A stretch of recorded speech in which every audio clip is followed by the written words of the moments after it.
Smitha's kitchen, ರುಚಿಗಳ ಸರದಾರ. ವೀಕ್ಷಕರೇ ನಮಸ್ಕಾರ. Smitha's kitchen YouTube ಚಾನಲ್ಗೆ ನಿಮ್ಮೆಲ್ಲರಿಗೂ ಆತ್ಮೀಯವಾದ ಸ್ವಾಗತ.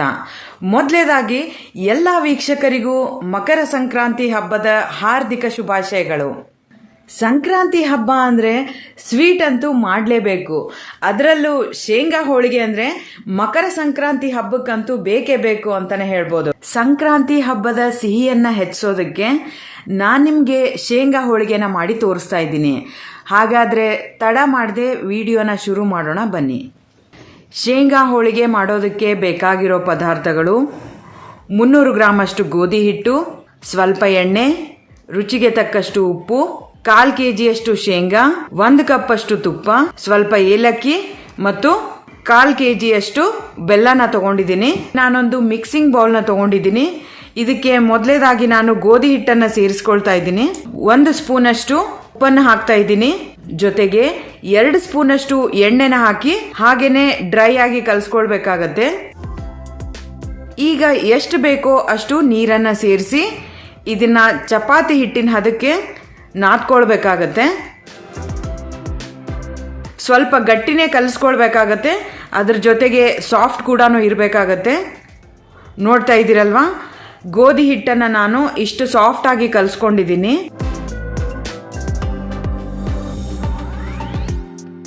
ಈಗ ಕಲಿಸ್ಕೊಂಡಿರೋ ಗೋಧಿ ಹಿಟ್ಟನ್ನು ಒಂದು 15 ನಿಮಿಷದವರೆಗೂ ಹಾಗೇನೆ ಬಿಡಬೇಕಾಗತ್ತೆ.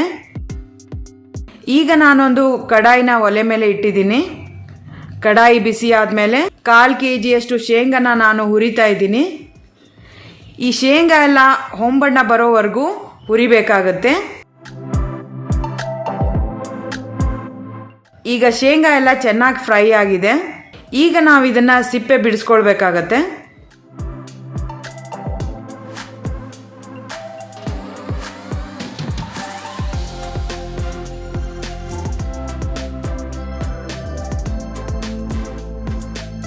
ಸಿಪ್ಪೆ ಎಲ್ಲ ಶೇಂಗಾ ಸಿಪ್ಪೆನ ನಾನೆಲ್ಲ ಬಿಡಿಸ್ಕೊಂಡಿದ್ದೀನಿ.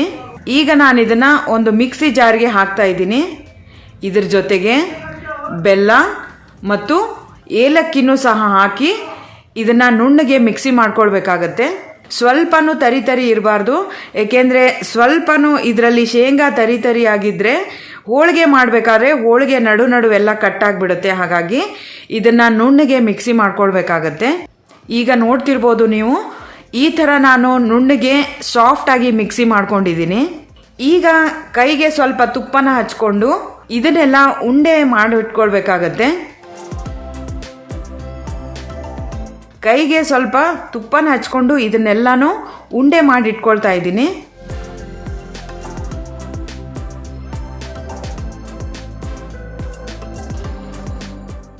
ಈಗ ಸ್ಟಫಿಂಗ್ ಮಾಡ್ಕೊಳ್ಳೋದಕ್ಕೆ ನಾನೆಲ್ಲಾನು ಶೇಂಗಾ ಬೆಲ್ಲ ಮಿಶ್ರಣನ ಎಲ್ಲನೂ ಉಂಡೆ ಮಾಡಿ ರೆಡಿ ಮಾಡಿ ಇಟ್ಕೊಂಡಿದ್ದೀನಿ.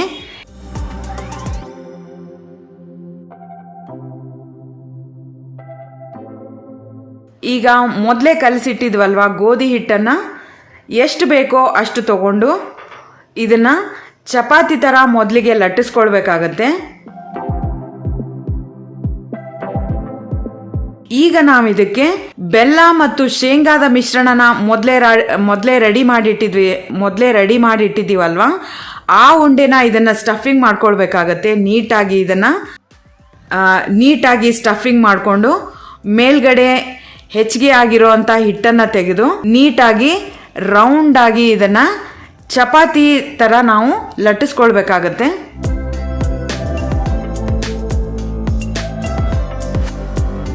ನಾವು ಎಷ್ಟು ನುಣ್ಣಗೆ ಶೇಂಗಾ ಮತ್ತು ಬೆಲ್ಲನ ರೆಡಿ ಮಾಡ್ತೀವಲ್ವಾ, ಹೋಳಿಗೆ ಒಂದು ಸ್ವಲ್ಪ ನಡುವೆ ಕಟ್ಟಾಗಲ್ಲ ಅಥವಾ ಹರಿಯೋದಿಲ್ಲ.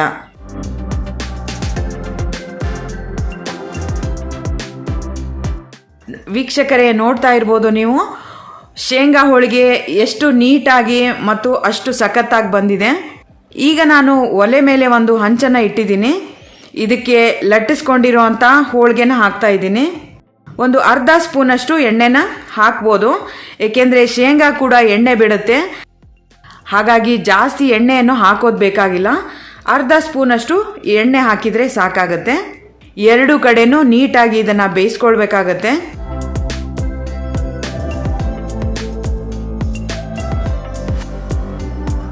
ಒಳಗಡೆ ಇರೋ ಸ್ಟಫಿಂಗ್ ಎಲ್ಲ ನೀಟಾಗಿ ತುಂಬ ಚೆನ್ನಾಗಿ ಬೆಂದಿದೆ. ಅದ್ರ ಜೊತೆಗೆ ಶೇಂಗಾ ಹೋಳಿಗೆ ಕೂಡ ತುಂಬ ನೀಟಾಗಿ ತುಂಬ ಚೆನ್ನಾಗಿ ಉಬ್ತಾ ಇದೆ, ನೋಡ್ತಾ ಇರ್ಬೋದು ಈಗ ನೀವು.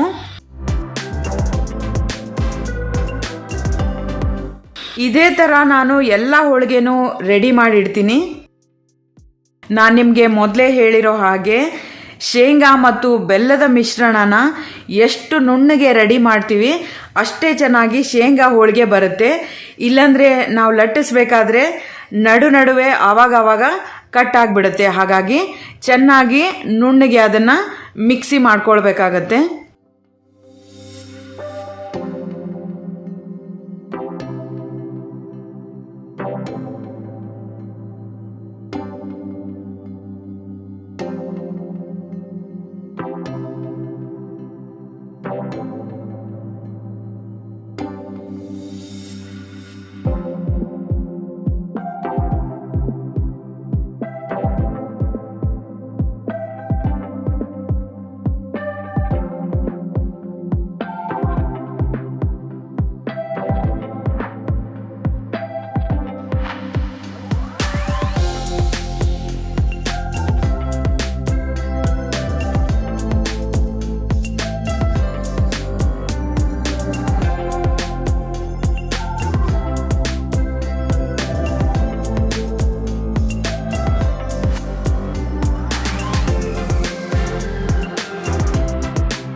ನಾನು ಎಲ್ಲ ಶೇಂಗಾ ಹೋಳಿಗೆನೂ ರೆಡಿ ಮಾಡಿಟ್ಟಿದ್ದೀನಿ.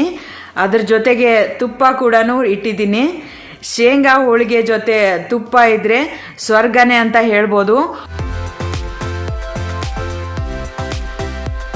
ಒಬ್ಬೊಬ್ಬರು 2 ಅಲ್ಲ 3 ಅಲ್ಲ 4 ಶೇಂಗಾ ಹೋಳಿಗೆ ಅಂತೂ ಆರಾಮಾಗೇ ತಿಂತಾರೆ ಅಂತಲೇ ಹೇಳ್ಬೋದು.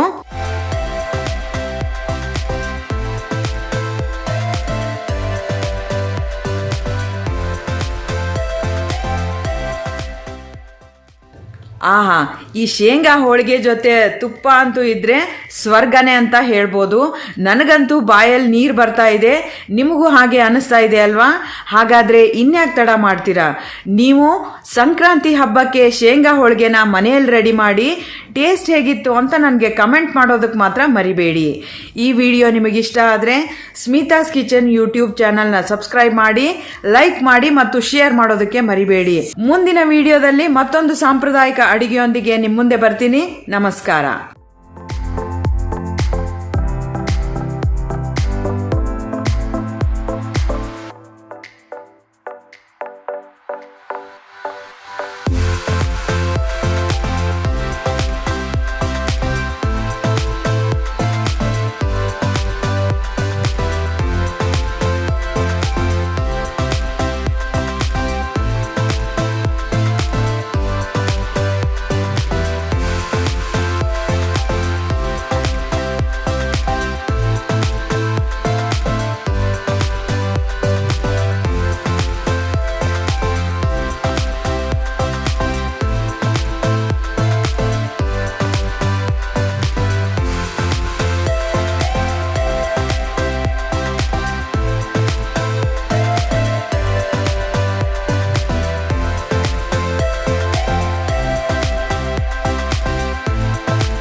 ಸ್ಮಿತಾಸ್ ಕಿಚನ್, ರುಚಿಗಳ ಸರದಾರ.